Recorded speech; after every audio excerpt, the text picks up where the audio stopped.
हाँ जी, hello students, ਆਪਾਂ number theory ਦੇ ਲੈਕਚਰ ਨੰਬਰ 2 ਤੇ ਆ ਗਏ ਹਾਂ। ठीक है जी। सो ਲੈਕਚਰ ਨੰਬਰ 1 है ਜਿਹੜਾ ਉਹਨੂੰ ਬੇਸ ਬਣਾ ਕੇ ਅਗਲਾ ਕੁਐਸਚਨ ਕਰਨ ਲੱਗਿਆ ਵਾ। ਤੇ ਜਿਹੜਾ ਹੈਗਾ ਜੇ ਤੁਸੀਂ ਨਹੀਂ ਦੇਖਿਆ ਤਾਂ ਪਹਿਲਾਂ ਜ਼ਰੂਰ ਦੇਖ ਲਿਓ, ਪਹਿਲੇ ਬਿਨਾਂ ਗੱਲ ਨਹੀਂ ਬਣਨੀ ਹੈਗੀ। ਠੀਕ ਹੈ ਜੀ। ਬਾਕੀ ਹਰੇਕ ਦੀ ਆਪਣੀ ਆਪਣੀ ਰਿਕੁਆਇਰਮੈਂਟ ਹੁੰਦੀ ਹੈ, ਜਿਹਦਾ ਬੇਸ ਸਟਰੋਂਗ ਹੈਗਾ ਹੈ ਉਹਨੂੰ ਕੋਈ ਇੰਨੀ ਲੰਬੀ ਚੌੜੀ ਗੱਲਬਾਤ ਹੈ ਨਹੀਂ, ਉਹ ਸਿੱਧਾ ਦੇਖ ਵੀ ਸਕਦਾ। ਠੀਕ ਹੈ ਜੀ। ਸੋ ਕੁਐਸਚਨ ਹੈਗਾ which of the following surely divides this, मतलब इन्हां चों दसना ये पहली ऑप्शन है, ये दूजी ऑप्शन है, ये तीजी ऑप्शन है, तो चौथी नन हैगी है तुहाडे कोल। मीनस 12 13 14 विचों 2 की पावर 70 प्लस 3 की पावर 70 नूं कौन डिवाइड करेगा। ठीक है जी। सो सवाल नंबर 1, क्वेश्चन नंबर 1 ये है तुहाडे कोल। तुहानूं पिछे एक रूल पढ़ाया सी, मैं वापस लै जाना वा उस पेज ते। आ वाला क्वेश्चन कीता सीगा, इहदे विच रूल तुहानूं की पढ़ाया सीगा, तुहानूं ये पढ़ाया सी कि AI plus BI always divide 2n plus 1। और ये चीज़ तुसी पढ़ाई सी, ये चीज़ तुसी दिमाग विच रखनी है। देखो नंबर थ्योरीज दिमाग खोल दिंदी है पूरा। और बैचलर डिग्री तक किसी क्लास चज नाल नहीं पढ़ाई जाती। पंजाबी यूनिवर्सिटी जरूर हैगी है BSc फाइनल दे विच, अदरवाइज MSc च है, जबकि 11th विच होनी चाहिए है। ठीक है। सो मतलब इस रिजल्ट में मैं ऐ भी लिख सकता वा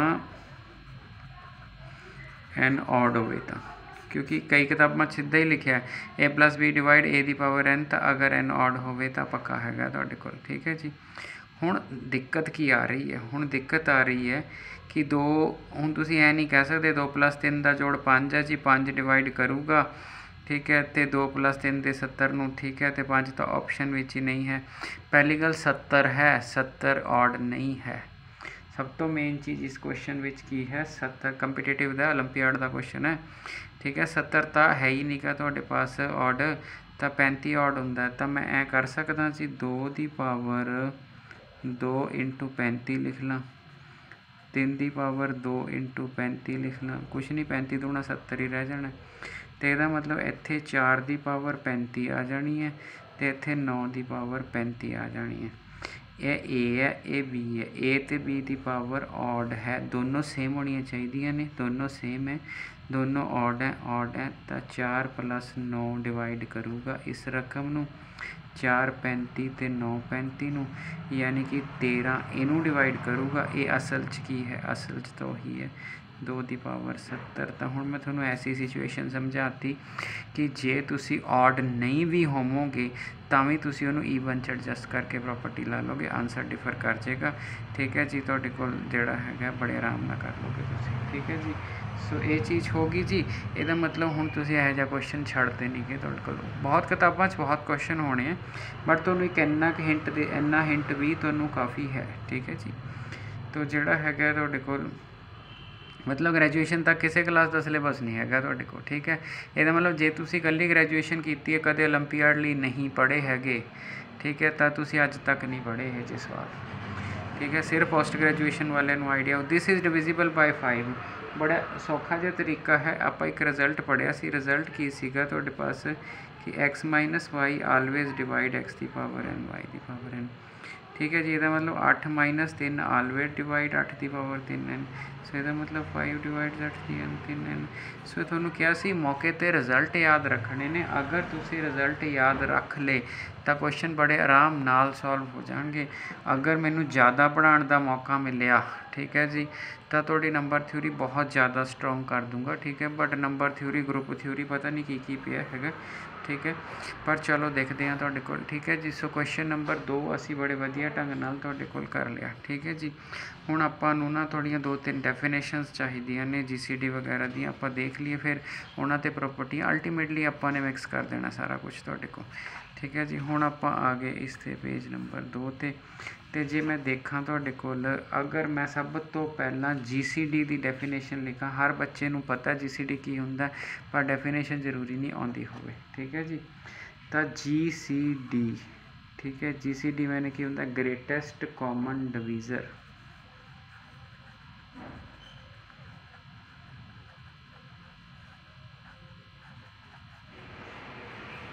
ग्रेटेस्ट कॉमन डिवीज़र। ठीक है जी। सो अगर ग्रेटेस्ट कॉमन डिवीज़र की गल करिए तुहाडे कोल, ठीक है जी, ਤਾਂ ਅਗਰ ਮੈਂ ਕਹਾਂ A ਤੇ B ਦਾ GCD, ਇਹ ਨੋਟੇਸ਼ਨ ਹੈ ਜੀ GCD ਦੀ, D है तो D को क्या प्रॉपर्टीज़ होंगी, D को ग्रेटेस्ट कॉमन डिवीज़र है तो पक्की गल है वो इनू भी डिवाइड करता होगा, वो इनू भी डिवाइड करता हो। क्या दूसरी प्रॉपर्टी भी कोई होगी? यस।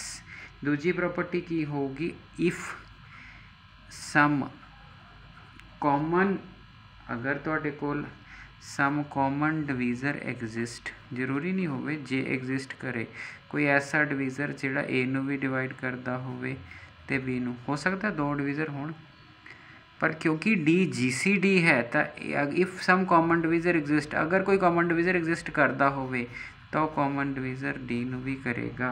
क्यों डी नू करेगा? अरे डी GCD है ना, GCD मैंने greatest common divisor, greatest common divisor का मतलब है कि वड्डे तो वड्डा अगर कोई एग्जिस्ट करिया भी तो इस तो छोटा करेगा, और ए भी डिवीज़र है वो भी डिवीज़र है तो पक्की गल है वो इसनों डिवाइड भी करेगा तुहाडे कोल। ठीक है जी। सो ये वाली चीज़ जिहड़ी हैगी है तुहाडे कोल, इसनों आपां GCD की डेफिनेशन कहने हैं तुहाडे कोल। सो इहदा आपां ख्याल रखना हैगा। ठीक है जी। उस तो बाद अपने को एक वर्ड आंदा ट्विन प्राइम। सोचो जी जे तुहानूं पता है।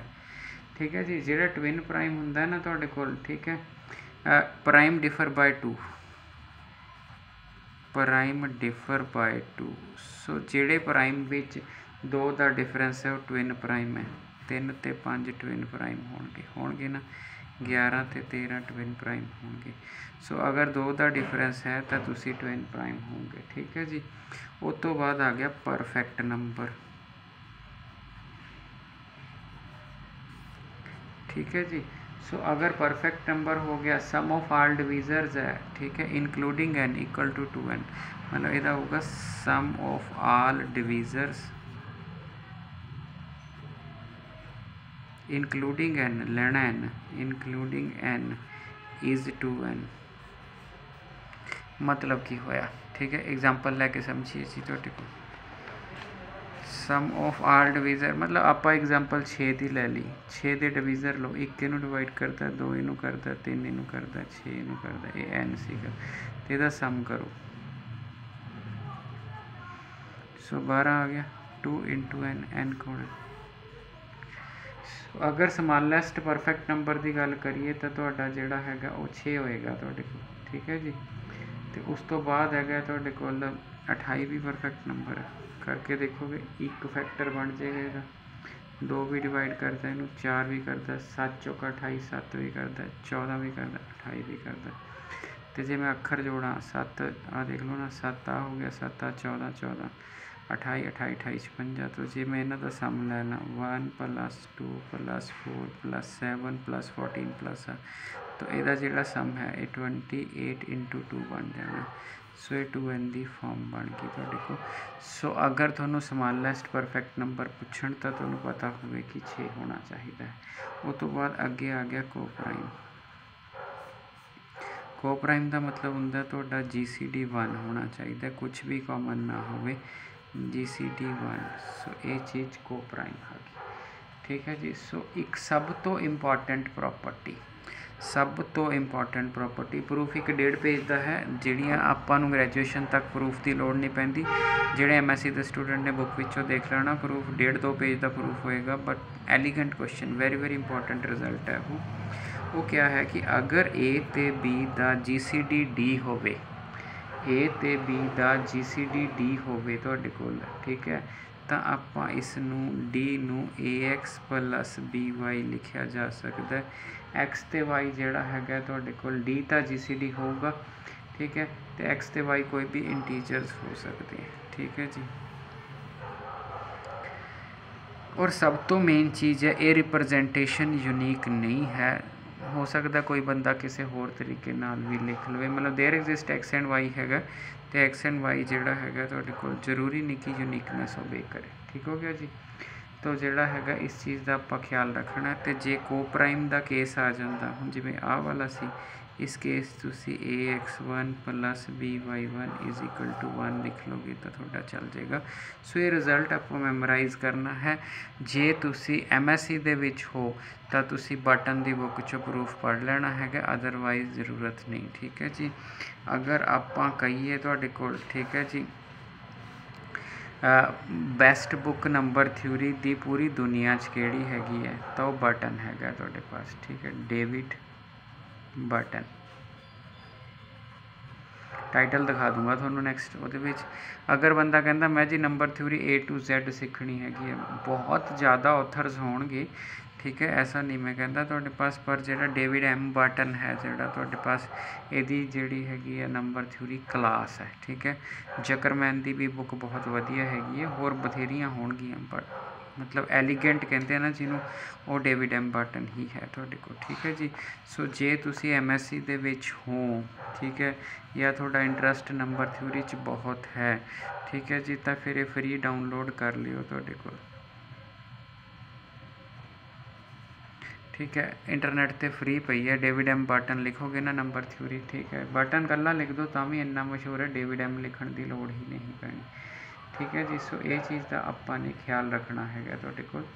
तो ये वाली चीज़ जी हैगी ये, क्योंकि ये जोड़े रिजल्ट ने देखो, अगर मैं अज्यूम करना तो आउंदे ही होणगे तां भी आपां घाटे च रवांगे, तो जे मैं सीधे ही यूज़ करन लग जा, ठीक है, जे मैं मतलब अज्यूम कर ला तां जिस नूं आउंदे ने वो लैक्चर आगे फॉलो कर लेगा, तो जिसनों नहीं आउंदे तुहाडे पास ओहदा लैक्चर रुक जाएगा, ठीक है। अगे ना एक गॉस दी थ्योरम है,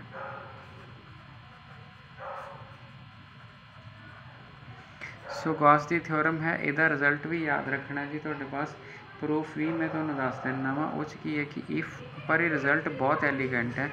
अगर ए बी ते सी दी प्रोडक्ट नूं करदा है और बट ए ते बी दे विच कॉमन कुछ नहीं, मतलब ਇਹਦਾ मतलब है GCD of A and B equal to 1, मतलब A एंड B को प्राइम, ठीक है जी। सो अगर तुहाडे कोल, ठीक है, देखो सिंपल जी गल है तुहाडे कोल, ठीक है, तुहानूं नोटेशन का मीनिंग पता होना चाहिए, और सीधी डिवीजन है, टेढ़ी नहीं है, ये बटे नहीं पा रहे छोटियां क्लासां वाला, ठीक है। अगर A BC नूं डिवाइड करता है, A ते B विच कुछ भी कॉमन नहीं है, तो फिर ये किदे करके डिवाइड किया, A ते B विच कुछ भी कॉमन नहीं है, जो कुछ भी कॉमन नहीं, A ने प्रोडक्ट नूं B करके नहीं किया, A ने प्रोडक्ट नूं C करके किया डिवाइड, ठीक है। तो ये डिवाइड जोड़ा है सी होएगा तुहाडे कोल, ठीक है जी। सो इदां दी पॉसिबिलिटी नूं एक्सप्लोर करन लई मैं प्रूफ दे रहा हाँ, प्रूफ की ज़रूरत नहीं है, बट जोड़े बिगिनर्स होंदे ने ना, वो इन्ने रिजल्ट देख के कन्फ्यूज़ हो जाते हैं, तो उन्हों का इंटरस्ट खत्म हो जाता नंबर थ्योरी चों, ठीक है जी। वो आपां ने करन नहीं देना हैगा तुहाडे कोल, ठीक है। सो किसी परपस लिए लैक्चर बनाए जा रहे हैं, इहदा मतलब आपां जे इहदा प्रूफ देना होवे या सोल्यूशन कह लो, जे तुसीं इहनूं क्वेश्चन मनना, ठीक है। A ने BC नूं डिवाइड किया, therefore BC is equal to A times λ1, λ belongs to Z, ठीक है जी। सो पक्की गल है जी, तुहाडे कोल आ चीज़ होएगी। दूसरी चीज़ क्वेश्चन च गिवन की है, A ते B दा GCD 1 है, जे A ते B दा GCD 1 है, हुणे तुसीं कहा भी A कोई इंटीजर एग्जिस्ट करेगा, A x1 plus B y1 equal to 1, हुणे प्रॉपर्टी पढ़ी, आ पढ़ाई है जी तुहानूं प्रॉपर्टी, आ पढ़ाई है, आ वाली 1 जोड़ा मर्जी लिख लो, कोई चक्कर नहीं। GCD 1 है तो तुहाडे कोल आ है, मैं A डिवाइड C करना है, मतलब गेम चो कौन जाना चाहिए, गेम चो B जाना चाहिए है तुहाडे कोल, ठीक है जी। जे B जाना चाहिए, BC की वैल्यू मैनू पता है, ਇਹਦਾ मतलब क्या है, मैं C ना मल्टीप्लाई कर देना इस क्वेश्चन, तो मेरा क्वेश्चन हो जाएगा तुहाडे पास जोड़ा है। सो C ना मल्टीप्लाई करांगे, AC x1 CB BC कह लो y1 is equal to C हो जाएगा, हो गया जी। करना भी तो आही है ना, A ने C नूं डिवाइड करना, C जनरेट कर लिया, अब BC की वैल्यू इत्थे तो ये हैगा AC x1, BC की वैल्यू A लैम्डा फिल कर दी, सिर्फ नंबर थ्योरी तोड़न का तरीका समझा रहे हैं। A कॉमन कर लो, C x1 प्लस λ1 y1 सारे इंटीजर है, A इंटू समथिंग इंटीजर बराबर है C, ਇਹਦਾ मतलब A डिवाइड C। सो इन्नी गल है जी तुहाडे पास, आपां ने इहदा प्रूफ कर लिया तुहाडे कोल, ठीक है। सो कोई एड्डी लंबी चौड़ी गलबात है नहीं गी तुहाडे कोल, तुसीं जे रिजल्ट सारे मैमोराइज़ करोगे, देखो सिंपल जी गल है, जदों असीं पेपर देन गए हाँ, जदों असीं पेपर देन गए हाँ, पेपर विच तां रिजल्ट सानूं मैमोराइज़ होने ही चाहिए। तुसीं जिन्ना मर्जी कहो जी मेरा बेस बहुत तकड़ा, मेरा सारा कुछ है, मैं मान लिया तुहाडे कोल, ठीक है, बट जिहड़ा हैगा ये तुहाडे कोल, पर जे रिजल्ट नहीं मैमोराइज़ होणगे फिर आपां कुछ नहीं कर सकते तुहाडे कोल, ठीक है जी। सो रिजल्ट जरूर तुहाडे कोल मैमोराइज़ होने चाहिए। सो अगला एक क्वेश्चन होर, बहुत लंबी वीडियो नहीं लैके चाहता, ठीक है। सो लास्ट क्वेश्चन है जी तुहाडे कोल, ठीक है। तो क्वेश्चन की हैगा तुहाडे पास, ठीक है, हुण मतलब तुहाडे को कहता भाई GCD of A plus B तो A minus B, GCD of A plus B and A minus B, ठीक है, इज डैश इफ A ते B को प्राइम होण, ठीक है। ऑप्शन नंबर 1 और 3, ऑप्शन नंबर 2 और 3, ऑप्शन नंबर 3 और 4 तो इत्थे नन। हाँ जी, GCD of A plus B comma A minus B is dash तुसी फिल करनी है if A comma B is equal to 1, ठीक है जी। सो ये वाली चीज़ है तुहाडे पास। हुण आपां मेन चीज़ है कि आपां शुरू कित्थों करना है, ठीक है। GCD कढ़ना है ना तो GCD की नोटेशन पा दो, ठीक है। सो जिहड़ा है इहदी नोटेशन पाती आपां GCD की। हाँ जी, ठीक हो गया जी, GCD की नोटेशन पै गई क्योंकि A कॉमा B देखो क्वेश्चन देखो तुसी ध्यान नाल, जे बंदा रिलेशन पढ़ रहा होवे तो इसनूं ऑर्डर्ड पेयर कहते हैं दो चीज़ों नूं कॉमे च। जे इनइक्वालिटीज़ पढ़ रहा होवे तो ओपन इंटरवल कह रहे हैं तुसी, हुण तुसी GCD कह रहे हो। सो सिचुएशन वाइज इहदा मतलब क्या है, D divides A plus B, D divides A minus B GCD की डेफिनेशन है। जे GCD तुसी पहली दूजी नूं डिवाइड करते हो तो श्योरली तुसी उन्हां दे जोड़ नूं भी करोगे और तुसी और भी की लोड़ है, दोनों ही करते हैं, ठीक है। तुसी उन्हां दी घटाओ नूं भी जिहड़ा हैगा तुहाडे कोल करोगे। तुहाडे पास रूल पढ़िया ना, फस्ट लैक्चर च पढ़ाया, तो जे फस्ट लैक्चर च पढ़ाया D ने 2A नूं डिवाइड करना तो D ने माइनस A कट्टिया जाऊगा, D 2A नूं भी डिवाइड करता, D 2B नूं भी डिवाइड करता है, ठीक है। हुण जे D इहदा मतलब D जिहड़ा है 2A नूं भी डिवाइड कर रहा, 2B नूं भी डिवाइड कर रहा, इहदा मतलब D कॉमन डिवीज़र तो हो गया। जे GCD ना भी होया कॉमन डिवीज़र तो पक्का, D GCD तो आपां ही कहा कॉमन डिवीज़र तो हैगा ही है ना। इहदा मतलब D जिहड़ा हैगा है इन्हां दा कॉमन डिवीज़र, D मन्निया GCD इहदा सी फर्क है। तो जी कॉमन डिवीज़र है तो जे कॉमन डिवीज़र है तो कॉमन डिवीज़र इन्हां दे GCD नूं भी डिवाइड करेगा, है ना। तुसी कॉमन डिवीज़र हो, कॉमन डिवीज़र GCD नूं डिवाइड करता, डेफिनेशन च है GCD की। अब तुहाडे कोल D जिहड़ा हैगा इत्थों तुसी 2 बार भी कढ़ सकते हो GCD तो, ठीक है जी। हुण तुहाडे कोल D ने इस नूं आपां ने डिवाइड करना है, ठीक है जी। आह वाला जिहड़ा कॉमन निकलदा इहदे लई रूल है अगर MA MB होवे तो MAB हो जाता GCD लई, आ रूल हैगा। हुण D ने 2 टाइम्स A कॉमा B जिहड़ा हैगा इनू करना है और उत्ते तुसी की किया होया हैगा A ते B दा GCD की है 1, इहदा मतलब D 2। जे D 2 है तो 2 नूं डिवाइड करन लई D की होवे कि 2 नूं डिवाइड हो जाए, जे D 1 होवे 1 नूं भी डिवाइड कर सकदा है और जे तुसी 2 होवो 2 भी। सो 1 और 2 वाली ऑप्शन कोई लिखी है मैं, 1 और 2 वाली कोई ऑप्शन नहीं सी जी, फिर इसका मतलब नन टिक कर लेंगे, ठीक है जी। आस रखदा तुहानूं इत्थे तक समझ आ गया होएगा, ठीक है। तो नीचे जदों समझ आ जाता तो एक शेयर कर दिया करो, एक लाइक कर दिया करो भी बंदे नूं हौसला हो जाए भी 5-10 ने देख लिया या, ठीक है जी। Thank you.